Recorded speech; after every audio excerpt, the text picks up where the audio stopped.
4. The wedding ceremony. The wedding ceremony grew out of the fact that marriage was originally a community affair, not just the culmination of a decision of two individuals. Mating was of group concern as well as a personal function.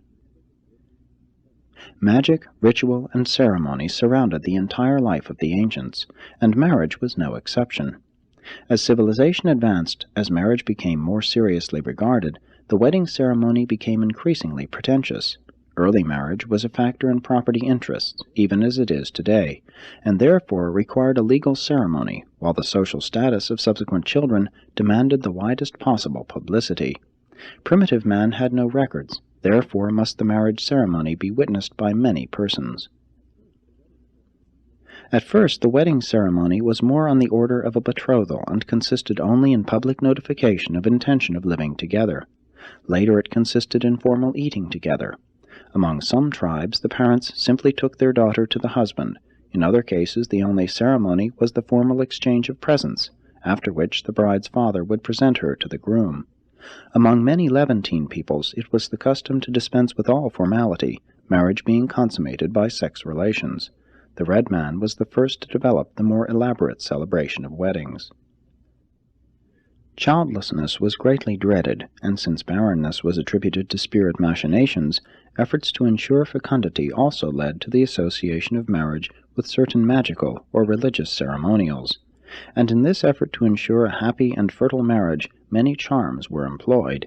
Even the astrologers were consulted to ascertain the birth stars of the contracting parties. At one time, the human sacrifice was a regular feature of all weddings among well-to-do people. Lucky days were sought out, Thursday being most favorably regarded, and weddings celebrated at the full of the moon were thought to be exceptionally fortunate. It was the custom of many Near Eastern peoples to throw grain upon the newlyweds. This was a magical rite which was supposed to ensure fecundity. Certain Oriental peoples used rice for this purpose. Fire and water were always considered the best means of resisting ghosts and evil spirits. Hence, altar fires and lighted candles, as well as the baptismal sprinkling of holy water, were usually in evidence at weddings. For a long time it was customary to set a false wedding day and then suddenly postpone the event, so as to put the ghosts and spirits off the track. The teasing of newlyweds and the pranks played upon honeymooners are all relics of those far-distant days when it was thought best to appear miserable and ill at ease in the sight of the spirits, so as to avoid arousing their envy.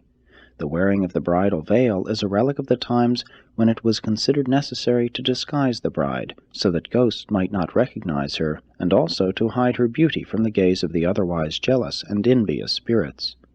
The bride's feet must never touch the ground just prior to the ceremony. Even in the 20th century it is still the custom under the Christian mores to stretch carpets from the carriage landing to the church altar. One of the most ancient forms of the wedding ceremony was to have a priest bless the wedding bed to ensure the fertility of the union.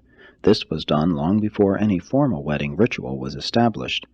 During this period in the evolution of the marriage mores, the wedding guests were expected to file through the bedchamber at night, thus constituting legal witness to the consummation of marriage.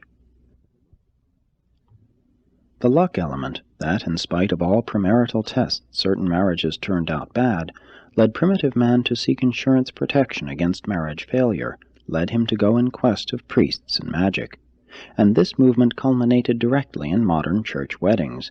But for a long time marriage was generally recognized as consisting in the decisions of the contracting parents, later of the pair, while for the last 500 years church and state have assumed jurisdiction and now presume to make pronouncements of marriage.